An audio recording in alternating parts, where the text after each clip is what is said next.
بسم الله الرحمن الرحيم. الحمد لله رب العالمين والصلاة والسلام على أشرف الأنبياء والمرسلين نبینا محمد وآلہ واصحابہ اجمعین۔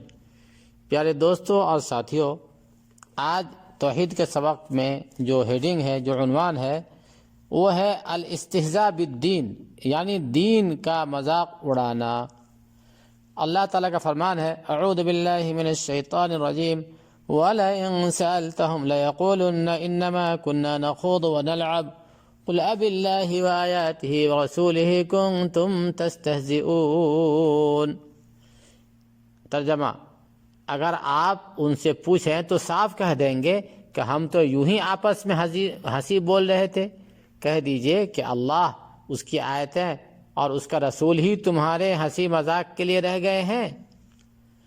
تمام مسلمانوں کا اس پہ اجماع ہے کہ جس نے نبی کریم صلی اللہ علیہ وسلم کی لائی ہوئی شریعت میں سے کسی بھی چیز کا مذاق اڑایا وہ کافر ہو گیا، چاہے اس نے حقیقتاً استہزاء کا قصد کیا ہو، ارادہ کیا ہو یا نہ کیا ہو۔ جیسے کہ بطور مذاق عدلگی کے ہنسی مذاق میں بھی شریعت کے کسی امور کا ہنسی مذاق اڑایا ہو تو بھی کافر ہے۔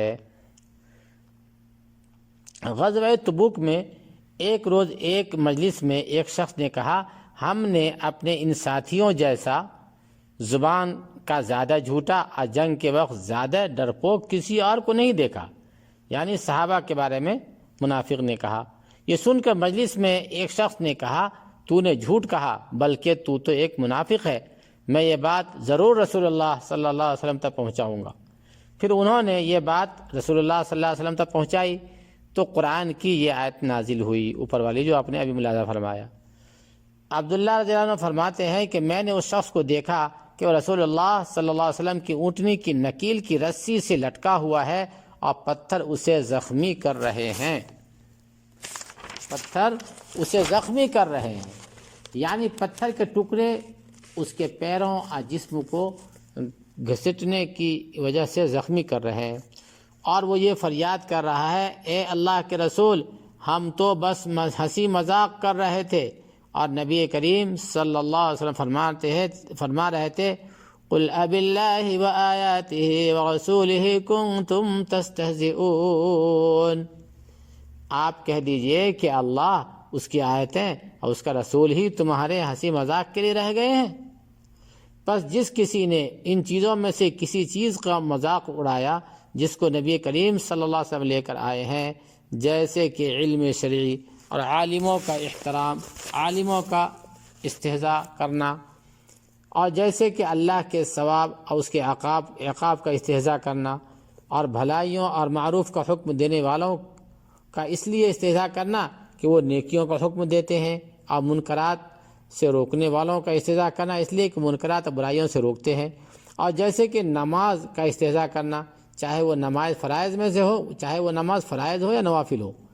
اسی طرح سے نمازیوں کا استہزاء کرنا ان کے نماز پڑھنے کی وجہ سے، اسی طرح داڑھی رکھنے والوں کا استہزاء کرنا ان کے نہ کاٹنے یا لمبی رکھنے کی وجہ سے، یہ کسی سود کے چھوڑنے والے کا استہزاء کرنا اس کے سود نہ لینے اور نہ کھانے کی وجہ سے، یہ تمام کی تمام چیزیں کرنے والا کافر ہے۔ ہر مسلمان پر واجب ہے کہ اللہ کے دین اور رسول اللہ صلی اللہ علیہ وسلم کی لائی ہوئی شریعت کا استہزاء اور مذاق اڑانے والوں سے مقاطع اور کلیتاً بائیکاٹ کرے، چاہے وہ اس کے اپنے بہت ہی قریبی رشتہ دار ہی کیوں نہ ہو، اور ان کے ساتھ بیٹھنا اٹھنا بالکل ترک کر دے تاکہ اس کا شمار ان ہنسی مذاق اڑانے والوں میں سے نہ ہو۔ جیسا کہ اللہ کا فرمان ہے، اعوذ باللہ من الشیطان الرجیم، وَقَدْ نَزَّلَ عَلَيْكُمْ فِي الْكِتَابِ أَنْ إِذَا سَمِعْتُمْ آيَاتِ اللَّهِ يُكْفَرُ بِهَا وَيُسْتَهْزَأُ بِهَا فَلَا تَقْعُدُوا مَعَهُمْ حَتَّى يَخُوضُوا فِي حَدِيثٍ غَيْرِهِ إِنَّكُمْ إِذًا مِثْلُهُمْ إِنَّ اللَّهَ جَامِعُ الْمُنَافِقِينَ وَالْكَافِرِينَ فِي جَهَنَّمَ جَمِيعًا۔ سورہ النساء کی آیت نمبر 140 ہے۔ ترجمہ: اور اللہ تعالیٰ تمہارے پاس اپنی کتاب میں یہ حکم اتار چکا ہے کہ تم جب کسی مجلس والوں کو اللہ تعالیٰ کی آیتوں کے ساتھ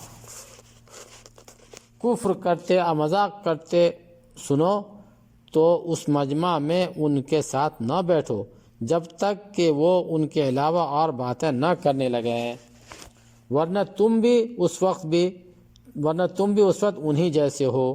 یقیناً اللہ تعالیٰ تمام کافروں اور سب منافقوں کو جہنم میں جمع کرنے والا ہے۔ تو خلاصہ یہ کہ شریعت اسلام کی لائی ہوئی کسی بھی چیز کا ہنسی مذاق اڑانا کفر ہے، اور اس سے ہمیں ہر حال میں بچتے رہنا چاہیے۔ کہیں پہ اگر ہنسی مذاق کی بات ہو تو ہمیں وہاں سے اٹھ جانا چاہیے، وہاں سے ہمیں نکل جانا چاہیے، یا یہ کہ اس کو روک دینا چاہیے، گفتگو کا جو ہے موضوع بدل دینا چاہیے۔ اللہ تعالی ہمیں دین اسلام پر چلنے کی توفیق نصیب فرمائے، اس کے ایک ایک جزئیے کے ساتھ ہمارا خاتمہ فرمائے۔ وآخر دعوانا ان الحمد للہ رب العالمین۔